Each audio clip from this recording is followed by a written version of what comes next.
E aí, pessoal, vamos estudar lógica?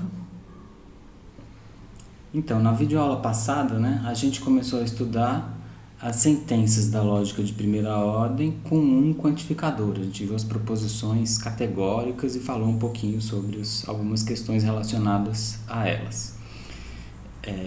A gente viu que elas são as proposições categóricas, elas são as sentenças quantificacionais mais comuns e elas constituem a base do primeiro sistema lógico de lógica que a gente tem notícia, que foi a lógica silogística aristotélica. Eu apenas falei um pouquinho sobre o quadrado das oposições e falei um pouco sobre as questões que os predicados vazios suscitam, como aquela inferência estranha. Nessa videoaula, a gente vai continuar estudando as sentenças com um quantificador e a gente vai abordar alguns dos principais problemas que elas levantam. A gente vai falar um pouco sobre as diretrizes de como escolher um domínio. A gente vai falar sobre a importância de utilizar paráfrases para fazer simbolização, falar um pouco sobre o âmbito ou escopo dos quantificadores e sobre predicados ambíguos, ok? Então vamos lá. Primeiro, sobre como escolher um domínio. Para simbolizar adequadamente um conjunto de sentenças qualquer, a gente precisa definir uma chave de simbolização e um dos elementos importantes da chave de simbolização é um domínio do discurso. E fazer isso, definir o domínio do discurso, não é trivial. A gente pode fazer isso de diferentes maneiras e isso tem influência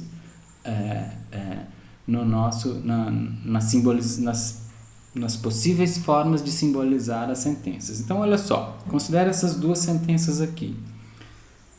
Toda rosa tem espinho, sentença 7.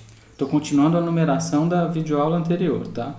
E toda margarida tem espinho, sentença 8. A gente pode começar, então, uma chave de simbolização. Queremos simbolizar essas duas sentenças. Toda rosa tem espinho, toda margarida tem espinho. E a gente pode começar uma chave de simbolização para elas pensando nos predicados. Então, Rx, x é uma rosa, Mx, x é uma margarida e Ex, x tem espinhos, tá? Não vamos colocar ainda o domínio, tá? Vamos pensar só nos predicados por enquanto.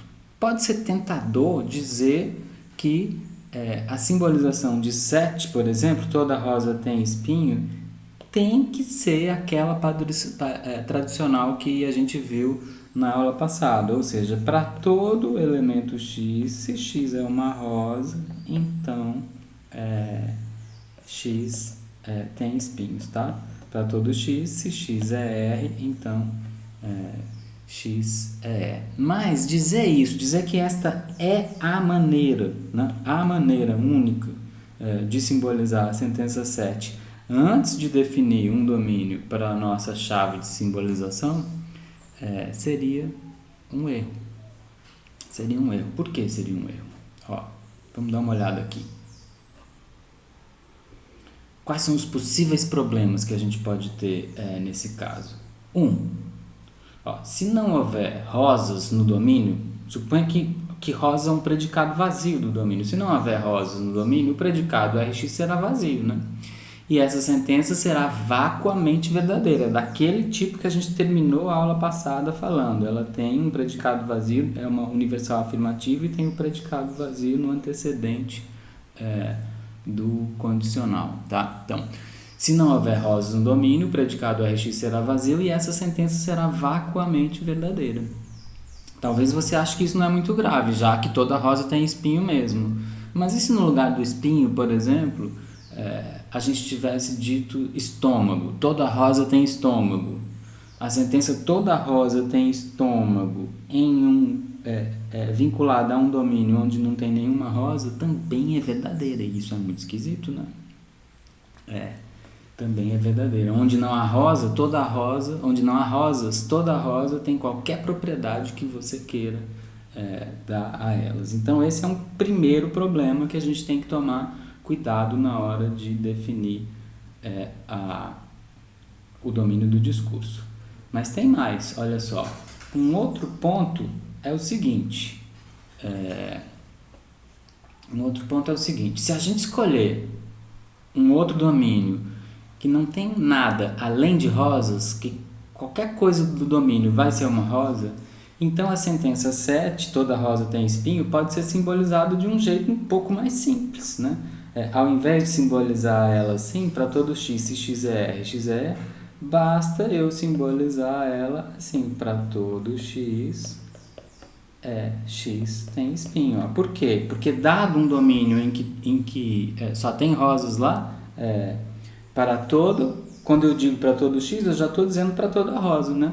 Para todo indivíduo, para toda rosa, ela tem espinho. Então, se só tem rosas no meu domínio, eu não preciso colocar o predicado rosa na sentença, eu posso simbolizar a sentença 7, toda rosa tem espinho, dessa maneira mais simples. Mas se eu fizer isso, se só tiver rosa no meu domínio e eu quiser simbolizar não só a sentença 7, mas a 7 e a 8, e a 8 não fala de rosas, fala de margaridas, então eu volto no problema anterior, só que agora relacionado à sentença 8, a sentença com a margarida, ou seja, um domínio só de rosas torna o predicado mx, x é margarida, vazio. E a sentença para todo x, se x é margarida, então x tem espinho, ou seja, toda margarida tem espinho, fica agora vacuamente verdadeira, tá? E a gente sabe que margaridas não têm espinhos, né? Qual é a moral da história, então? A gente deve usar o princípio da caridade quando for definir um domínio do discurso, sempre. Para uma chave de simbolização e para o domínio do discurso, sempre a gente precisa de usar o princípio da caridade. O que é o princípio da caridade? Usar o princípio da caridade não é ser bonzinho, não. O princípio da caridade é um princípio metodológico. Olha só, isso significa o quê? Usar o princípio da caridade significa que a gente tem que interpretar as sentenças que vamos formalizar da melhor maneira possível. A gente tem que se esforçar para que o domínio que a gente vai definir na nossa chave de simbolização seja o mesmo domínio do discurso, subentendido por quem proferiu a sentença que a gente quer formalizar. Quem falou toda rosa tem espinho, toda margarida tem espinho? A gente tem que tentar intuir qual foi o domínio, qual é o domínio do discurso que estava sendo subentendido por quem proferiu as sentenças, para definir o nosso domínio como o do proferidor e evitar erros. E para fazer isso, não tem nenhuma outra regra geral além de bom senso. Por exemplo, alguém pode se confundir sobre as propriedades anatômicas das margaridas e afirmar equivocadamente, erradamente, que todas as margaridas têm espinhos. Tá? Isso é uma falsidade, mas é uma falsidade perfeitamente aceitável, é um erro. Por outro lado, é muito improvável que alguém tenha afirmado explicitamente que todas as margaridas têm espinho, alguém que tenha feito essa afirmação explícita, e se tivesse tomando como um domínio, tivesse subentendendo um domínio em que não há nenhuma margarida. Isso não seria um erro, isso seria uma maluquice, uma irracionalidade. Seria então um equívoco ou uma arbitrariedade nossa não incluir margaridas no domínio da nossa chave de simbolização, quando a sentença 8, que diz que todas as margaridas têm espinhos, ainda que a gente sabe que elas não têm, foi explicitamente afirmada. Tá? Se a sentença 8 estiver entre as sentenças que a gente vai formalizar e ela foi explicitamente dita por alguém, é muito improvável que essa pessoa não estivesse considerando margaridas no seu domínio. A gente estaria se afastando da melhor situação se a gente não colocar margaridas no nosso domínio. Tá bom, é verdade que algumas vezes, algumas pessoas afirmam explicitamente sentenças universais afirmativas, do tipo todo F é G, toda margarida tem espinho, em contextos em que F é um predicado vazio, em que não tem margarida e a sentença é vacuamente verdadeira.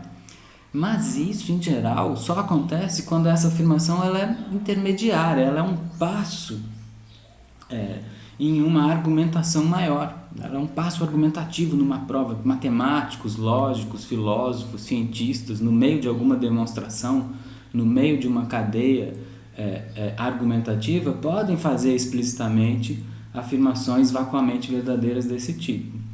Mas eu não consigo imaginar outro contexto onde elas aconteceriam. E esse contexto, além de ser extremamente excepcional, ele é facilmente verificável. Quando você percebe que é esse o caso, ok, pode ser que não tenha mesmo margaridas no domínio. Você vai perceber com a sua intuição. Em todos os outros casos, não. Seria incorreto, seria não caridoso metodologicamente não colocar margaridas no domínio. Você não está sendo caridoso com a pessoa que falou, não. Você está sendo caridoso com a sua formalização e simbolização das sentenças. Tá? Um outro exemplo também é que muito provavelmente qualquer um que tenha dito uma sentença do tipo todos estão bravos, né? Todos são F, geral, assim, para todo X, B de X, por exemplo, todos estão bravos. Essa pessoa não está tomando como seu domínio do discurso todos os seres do universo. Quando eu digo todos estão bravos, quase nunca, é muito raro, né, muito improvável que eu esteja falando de todos os seres do universo que já nasceram, que estão vivos e que vão nascer, estejam bravos. Em geral, a gente está circunscrevendo essa afirmação, essa totalidade, em algum contexto identificável, mas que não tá explícito, não foi explicitamente dito. Então, faz parte da nossa tarefa de analisar logicamente as sentenças, entender ou tentar perceber qual é essa circunscrição do contexto. A única diretriz metodológica que eu conheço é o princípio da caridade. E a gente poderia definir o princípio da caridade assim, princípio da caridade metodológica, tá? Não confunda isso. Interprete as sentenças que você vai formalizar de modo que a sua interpretação maximize a verdade e a racionalidade, tá? Do que foi dito, das sentenças. Então, a gente tem que maximizar, a gente tem que interpretar da maneira que o maior número possível de sentenças sejam verdadeiras e que a gente não perceba nenhuma irracionalidade, nenhuma maluquice no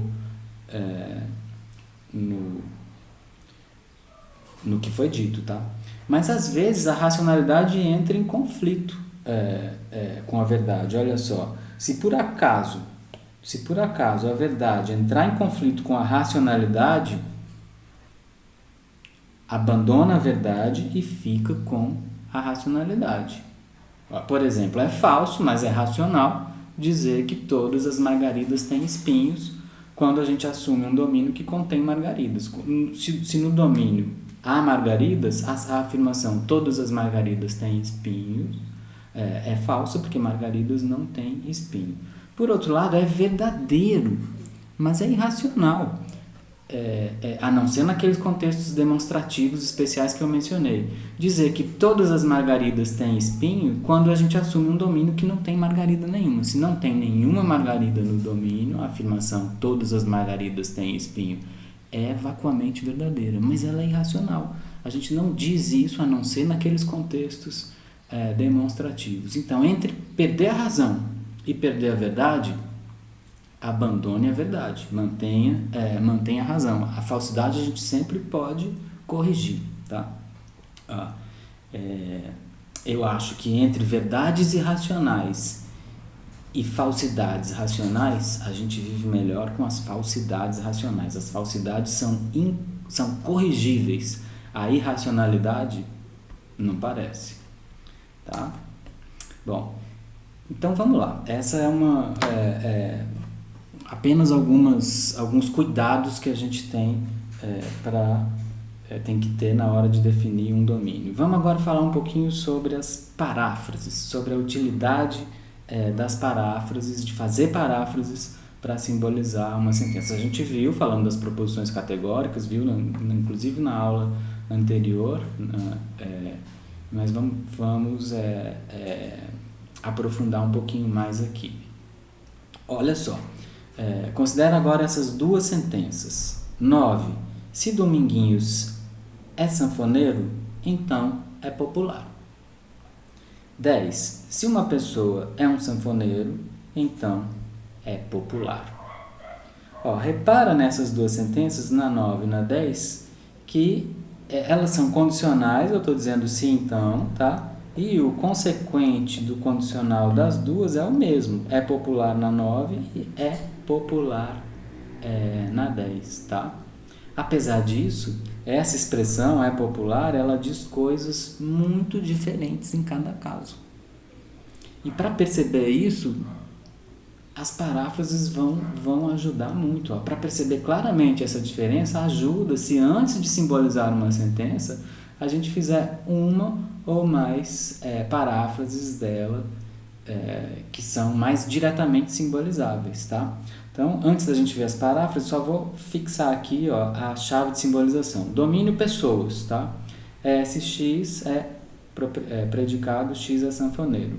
PX é o predicado, X é popular, e o único nome que tem ali é Dominguinhos, que é D. Tá certo? Então, por exemplo, 9. Se Dominguinhos é sanfoneiro, então é popular, como é que ela pode ser parafraseada? Olha só, tá aqui. Eu repito, o então aqui do se então está se referindo a Dominguinhos. Em português a gente não fica repetindo as palavras toda hora. Tá? Então, se Dominguinhos é sanfoneiro, então Dominguinhos é popular. É bastante óbvio isso. E a simbolização da sentença 9, dada essa paráfrase, fica mais ou menos óbvia. A gente não precisa nem de quantificador, basta colocar o predicado aqui. Olha, se Dominguinhos é sanfoneiro, então Dominguinhos é popular, tá? Se Dominguinhos é sanfoneiro, então Dominguinhos é popular. Tá aqui, ó. Se Dominguinhos é sanfoneiro, então Dominguinhos é popular. Por outro lado, a sentença 10, se uma pessoa é sanfoneiro e uma pessoa então é popular, ela pode ser parafraseada assim, ó. Se uma pessoa é sanfoneira, então essa pessoa é popular. Ó, o sujeito do consequente do condicional na primeira é Dominguinhos. Na segunda é essa pessoa de quem eu comecei a falar. Se uma pessoa é sanfoneira, então essa pessoa é popular. Tá? 10 linhas não fala de ninguém específico. Para simbolizar ela, a gente vai então precisar de variável, de uma variável. Não dá para usar o nome. Não estou falando de Dominguinhos nem de outra pessoa. Eu vou precisar de alguma variável. Então, antes da gente simbolizar, vamos fazer mais uma paráfrase. Né? Dá para fazer mais uma paráfrase aqui, olha só. Tá aqui.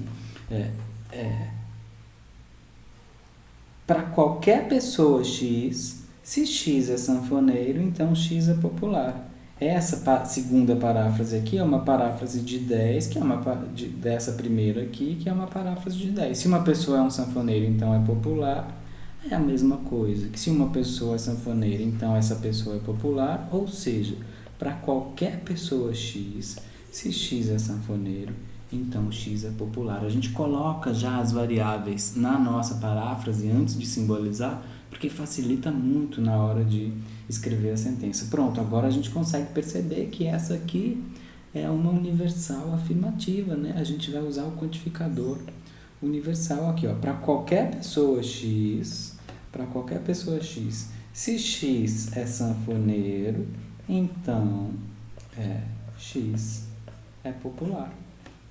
Se X é sanfoneiro, então X é popular. Ou seja, 10 é sinônima de todo sanfoneiro é popular, é uma universal afirmativa, tá?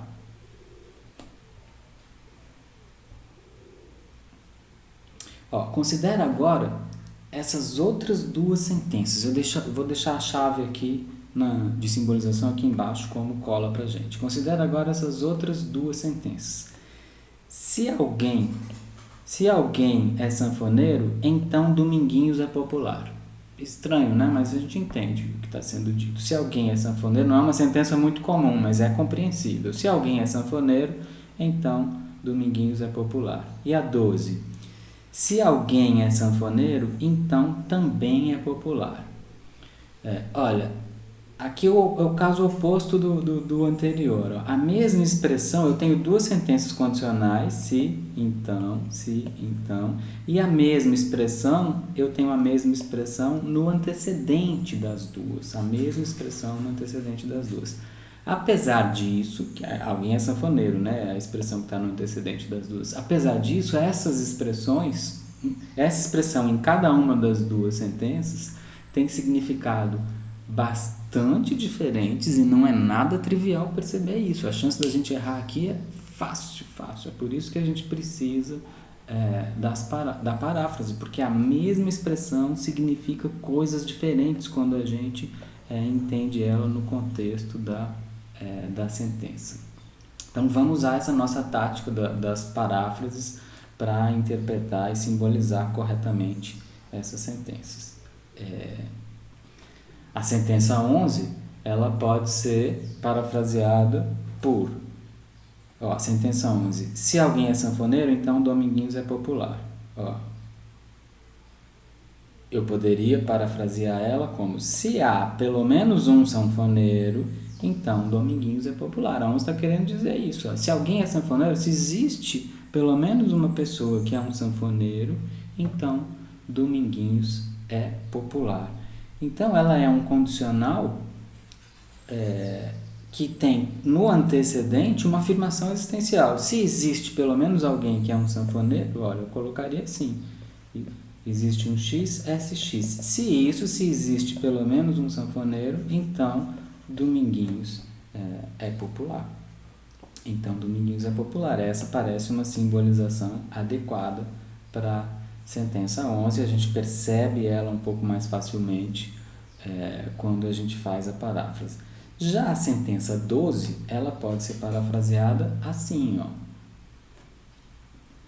Olha só. Então, a 12. Se alguém é um sanfoneiro, então também é popular. Ou seja, para toda pessoa X, se X for um sanfoneiro, então X é popular. Tá?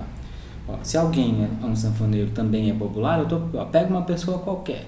Se essa pessoa for sanfoneiro, então ela é popular. E aqui, ó, a gente essa paráfrase já mostra pra gente que a gente está diante de uma sentença universal. Para toda pessoa X, ou seja, qualquer que seja X, se X for um sanfoneiro, então X é popular. Então, X é popular. E olha que estranho.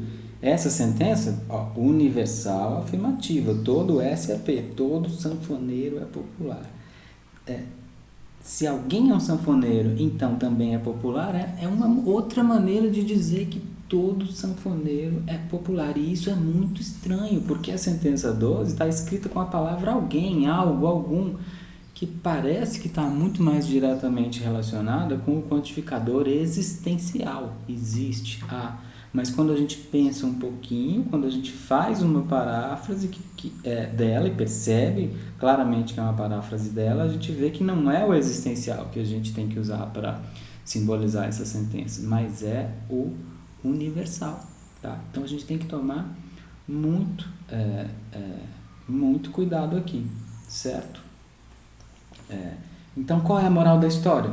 A moral da história é simples, olha. As aparências podem enganar. Sempre que for simbolizar, faça paráfrases intermediárias. A gente precisa fazer paráfrases se a gente quiser evitar o erro. Tá? Português existem muitas preocupações na língua portuguesa, nas línguas naturais, de estilística e tal, e as preocupações da lógica de primeira ordem não são de estilísticas, de beleza, de nada disso, é simplesmente de precisão. Então a gente pega uma sentença muito bem escrita, bonita, precisa, e a gente destrói ela, mas ao modificá-la, ao fazer vários passos de paráfrases, a gente se aproxima da melhor formalização para ela, tá? Então, não economizem nas paráfrases, é bem importante, ok? Bom, outro ponto importante que a gente precisa pensar é esse aqui, ó. Considere agora essas outras duas sentenças. Sentença 13. Se qualquer pessoa é sanfoneira, então Larissa é sanfoneira. E a sentença 14. Qualquer pessoa é tal que, se for sanfoneira, então Larissa é sanfoneira. Para simbolizar estas sentenças, a gente incluiu um nome, né, na nossa chave, nas nossas sentenças. Antes só tinha Dominguinho, agora tem Dominguinhos, né? Agora tem Larissa. Então, mágica, Larissa incluída na nossa chave de simbolização aqui embaixo. Larissa é L. Certo? Ó, repara que a sentença 13 é um condicional, né? A sentença 13 é um condicional e que o antecedente desse condicional é uma afirmação universal. Quando todo mundo é sanfoneiro, então Larissa é sanfoneira. Se todo mundo é sanfoneiro, se qualquer pessoa é sanfoneira, então Larissa é sanfoneira. Ou seja, a sentença 13 a gente pode simbolizar ela assim, ó. Eu vou colocar um 13 linha só indicando que isso é a simbolização da sentença 13. Se todo mundo é sanfoneiro, ou seja, todo mundo é sanfoneiro. Se isso, então Larissa é sanfoneira. Repara que 13 é uma sentença necessariamente verdadeira. Lembra de verdade necessária lá do começo, que depois a gente falou em tautologia? Que significa dizer que uma sentença é necessariamente verdadeira? Tá vendo? Lógica é uma disciplina acumulativa. A gente precisa lembrar de tudo. A qualquer momento, qualquer conceito que a gente estudou em outras aulas, em outros momentos, podem ser importantes. Uma sentença é necessariamente verdadeira quando ela não pode ser falsa em nenhuma circunstância, em nenhuma situação, nenhum cenário hipotético, tá? Essa sentença 13 é verdadeira, é necessariamente verdadeira porque se qualquer pessoa é sanfoneiro, então qualquer elemento do domínio, que é uma pessoa, lembra o domínio de pessoas, inclusive Larissa, vai ser sanfoneira também. Não tem como essa sentença ser falsa. Ela opa, o que eu fiz aqui? Peraí. Ela é necessariamente verdadeira. Necessariamente verdadeira. Certo? Já a sentença 14, por outro lado, a sentença 14 qualquer pessoa é tal que, se for sanfoneira, então Larissa é sanfoneira. Ela pode ser parafraseada assim, ó. Toda pessoa X é tal que, se X for sanfoneira, então Larissa é sanfoneira. Se X for sanfoneira, então Larissa é sanfoneira. Repara que essa sentença não está dizendo que se todo mundo é sanfoneiro, então Larissa é. Essa sentença está dizendo de cada uma de todas as pessoas que se ela for um sanfoneiro, então Larissa é sanfoneira. A gente pode simbolizar ela assim, ó. Ela tá, ó. Vamos retomar aqui na paráfrase. Toda pessoa X é tal que, se X for sanfoneiro, então Larissa é sanfoneira. Dada essa paráfrase, a gente simboliza assim. Toda pessoa X é tal que, se X é sanfoneiro, então Larissa é sanfoneira. Se X é sanfoneiro, então Larissa é sanfoneira. Todo X é tal que se X for sanfoneiro, Larissa é sanfoneira. É essa simbolização, a simbolização dessa paráfrase que a gente percebe que é uma boa paráfrase dessa sentença. Olha, diferentemente da 13, essa é uma sentença falsa. Essa sentença está dizendo: qualquer pessoa é tal que, se ela for uma sanfoneira, Larissa é. Bom, ela é falsa, porque ela é falsa pelo menos ela não é necessariamente verdadeira, mas ela é falsa. Porque, olha só, Dominguinhos é sanfoneiro, ok. SD, Dominguinhos é sanfoneiro, ela é verdadeira. Mas suponha que Larissa não seja uma sanfoneira. Eu vou dizer para vocês, olha, no mundo real, sei lá, Larissa, ela é zabumbeira, ela toca zabumba, não sabe tocar sanfona. Então, SL é falsa, tá? SD é verdadeira, mas SL é falsa. Ou seja, o condicional que tem SD verdadeiro como antecedente, SL falso como consequente, vai ser falso. Verdadeiro implicando em falso é falso. Então, essa aqui será falsa por causa disso. Ó, tem alguma que é falsa, essa aqui também vai ser falsa. Para todo x, SX implica em SL também vai ser falsa. Tá? Ou seja, a sentença 13 é necessariamente verdadeira, mas a sentença 14 não é necessariamente verdadeira e é falsa se vocês acreditarem no que eu estou dizendo, de que Larissa não é uma sanfoneira, mas é uma zabumbeira. A gente consegue imaginar cenários hipotéticos em que essa sentença seja... nos quais essa sentença é falsa. Bem, mas olha só, o fato de que uma é necessariamente verdadeira e a outra é falsa mostra que essas sentenças aqui são bastante diferentes. Mas repara que a única diferença simbólica delas são esses parênteses aqui. Olha, a de cima não tem parênteses e a de baixo tem parênteses. O que a gente está fazendo aqui com esses parênteses?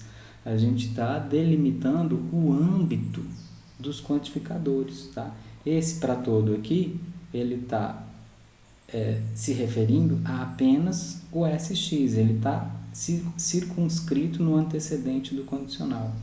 Esse para todo aqui, esse quantificador universal, ó, porque tem parênteses, ele está se referindo à sentença como todo. Então, repare que a única diferença a gente chama isso de âmbito ou escopo dos quantificadores. O escopo, o âmbito desse universal aqui é só esse SX. E o âmbito, o escopo desse universal aqui, porque tem esse abre e fecha parênteses, é o condicional inteiro. São os parênteses que indicam para a gente a diferença no âmbito e no escopo. E o âmbito, o escopo dos quantificadores funcionam da mesma maneira que a gente viu já anteriormente com relação à negação. Olha, se eu escrever essa sentença aqui, não SD condicional SL, se Dominguinhos não é um sanfoneiro, então Larissa é sanfoneira, esse não aqui está se referindo apenas a essa parte da sentença que segue ele imediatamente, tá? O âmbito, o escopo dessa negação está restrito aqui. Por outro lado, aqui, ó, o escopo dessa negação é o condicional inteiro, porque eu tenho um abre e fecha parênteses. Então, vai funcionar a mesma coisa, olha. Na sentença 13, o caso é semelhante a esse, na sentença 14, o caso é semelhante a esse. É por isso que existem parênteses na lógica. É por isso que a gente precisa de prestar atenção. E a gente tem que prestar muita atenção com relação ao âmbito, ao escopo dos quantificadores, porque sentenças muito parecidas na grafia são muito diferentes no significado quando a gente altera o âmbito. Tá ok? Vamos lá. Eita, tá ok, parece o Bolsonaro, né? Ele que gosta de falar isso, não? Corta. Antes da gente terminar, vamos falar aqui sobre um problema interessante que os predicados ambíguos podem trazer para a gente. Considera agora esse argumento aqui, ó. Carol é uma cirurgiã habilidosa e uma tenista. Bruno é um tenista habilidoso e um cirurgião. Essas são as duas premissas. E a conclusão desse argumento é: Carol é uma tenista habilidosa e Bruno é um cirurgião habilidoso. Olha, esse argumento é claramente inválido. A primeira premissa diz que Carol é cirurgiã habilidosa e tenista. Não diz se ela é tenista habilidosa ou não, diz só que ela é tenista. A segunda premissa diz que Bruno é um tenista habilidoso e um cirurgião. Não diz que se ele é um cirurgião habilidoso ou não. E a conclusão diz que Carol é tenista habilidosa e Bruno é cirurgião habilidoso. Esse argumento é inválido, é fácil imaginar um contra-exemplo para ele. Por exemplo, considere a situação em que Carol é uma cirurgiã experiente, habilidosa, mas é uma tenista principiante, acabou de começar a jogar e ainda desengonçada, tá? E também, né, completa essa situação considerando que Bruno é um tenista experiente, habilidoso, mas acabou de se formar em medicina, ainda não é um cirurgião muito habilidoso, tem muito que aprender. Então, nessa situação, a gente tem as duas premissas verdadeiras. Carol é uma cirurgiã habilidosa e é uma tenista, apesar de não ser habilidosa.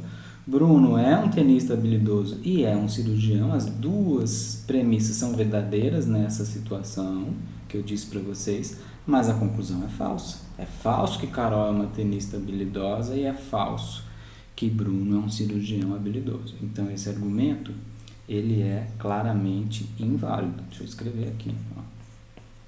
Inválido. Mas vamos simbolizar agora esse argumento. Para simbolizar, a gente precisa de uma chave, né? Então, vamos lá. Domínio, pessoas. Tá? Todas as pessoas. Os nomes, Carol e Bruno. C, Carol, B, Bruno. E os predicados? C de X, X é um cirurgião, TX, X é um tenista, H de X, X é habilidoso. Eu peguei os predicados que aparecem aqui nas premissas e na conclusão e coloquei na minha chave de simbolização. Pronto, com essa chave a gente obtém a seguinte simbolização para esse argumento. Olha só, tá aqui. Então, Carol é uma cirurgiã habilidosa e uma tenista. Usando a nossa chave, ó, Carol é uma cirurgiã, Carol é habilidosa, ou seja, ela é uma cirurgiã habilidosa e Carol é uma tenista. A segunda premissa, Bruno é um tenista habilidoso e um cirurgião. Bruno é um tenista, Bruno é habilidoso, Bruno é um cirurgião, tudo isso com conjunção. E a conclusão, Carol é uma tenista habilidosa, Carol é uma tenista e Carol é habilidosa. Bruno é um cirurgião habilidoso. Conjunção, Bruno é um cirurgião. Conjunção, Bruno é habilidoso. Com esse argumento, com essa chave de simbolização, fica simbolizado assim. Acontece que esse argumento simbolizado é claramente válido e dá para a gente ver isso intuitivamente. Olha, só tem conjunções no argumento. O único operador lógico que aparece aqui são conjunções.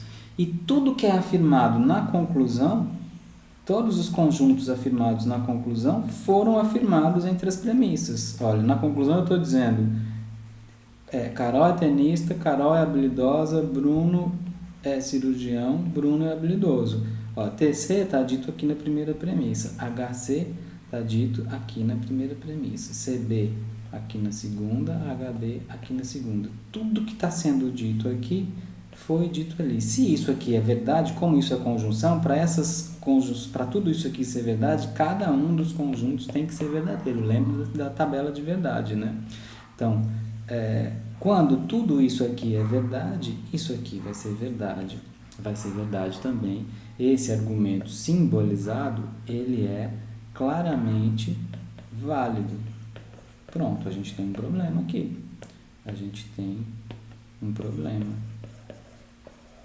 A gente pegou um argumento em português que a gente viu que é claramente inválido, propôs uma chave de simbolização, simbolizou e o nosso argumento simbolizado é claramente válido. Qual é o problema que está acontecendo aí? É o problema dos predicados ambíguos. Você já deve ter percebido, né? Se não, vai perceber agora. O problema é que ser habilidoso enquanto cirurgião não é a mesma coisa que ser habilidoso enquanto tenista. Eu não posso separar totalmente os três predicados. O predicado habilidoso precisa estar mais ou menos vinculado a um outro predicado. Habilidoso em quê? Se eu separo tudo, eu caio nessa situação equivocada, falaciosa aqui, de transformar um argumento inválido em um argumento válido. Isso é um erro muito comum, muito fácil a gente cair nesse erro, e a gente precisa ficar atento a isso. O habilidoso é um predicado ambíguo, tá? Ele é equívoco, ele tem múltiplos significados. A gente precisa de uma qualificação para ele, e na hora de simbolizar isso faz toda a diferença.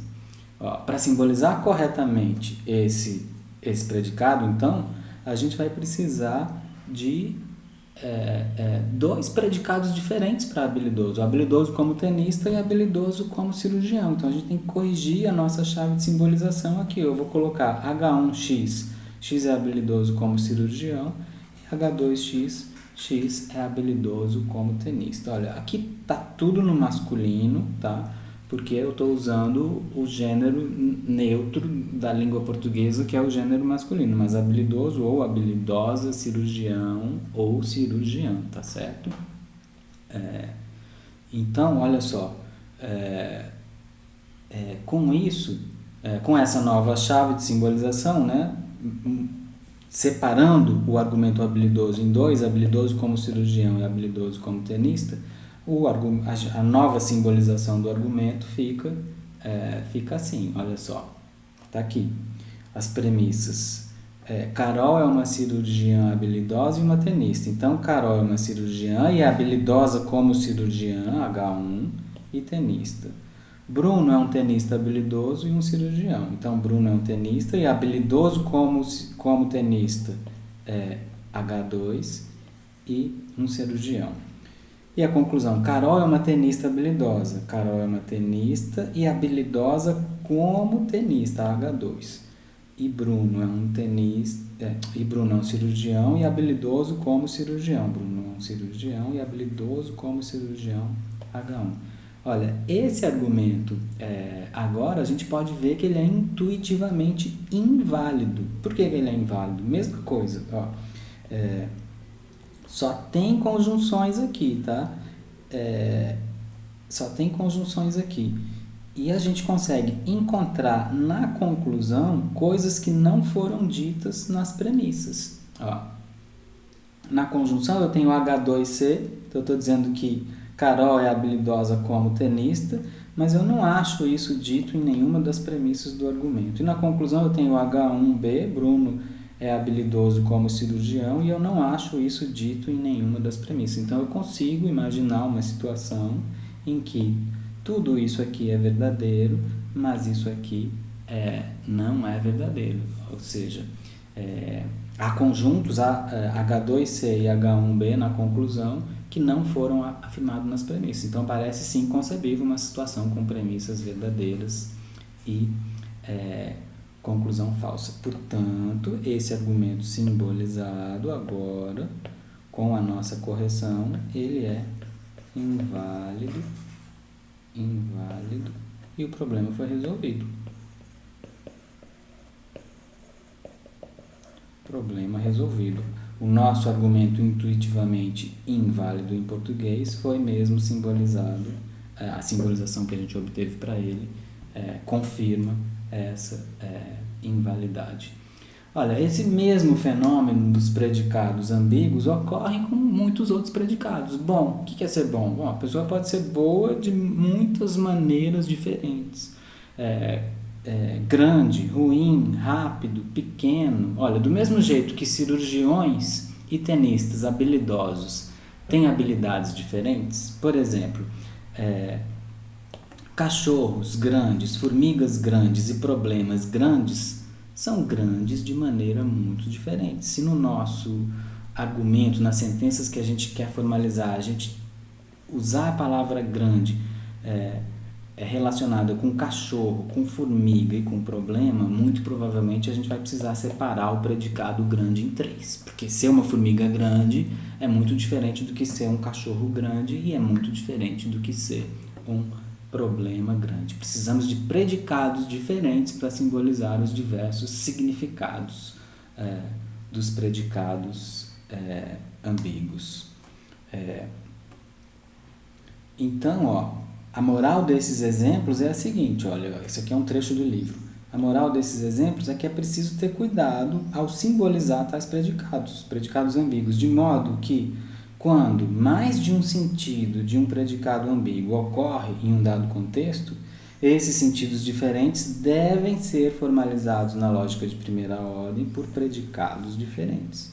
Foi isso que a gente fez ao separar a noção de ser habilidoso em duas, habilidoso como cirurgião e habilidoso como tenista. Olha só, há outras questões interessantes relacionadas a predicados ambíguos que eu não vou falar aqui, mas para ver essa discussão com mais detalhes, eu recomendo fortemente a leitura da seção 15.6 do nosso livro, lá tem alguns outros desdobramentos, tá? Mas já deu para entender que é preciso ter muito cuidado, é preciso de muito bom senso e muita prática para a gente formalizar direito às sentenças na lógica de primeira ordem. Ok? É isso então, pessoal. É claro, né, que não vou deixar de dizer, é muito importante vocês tentarem fazer os exercícios indicados aqui no capítulo 15, tá? Tentem fazer os exercícios, porque é só com a prática que a gente aprende isso, ok? Valeu então.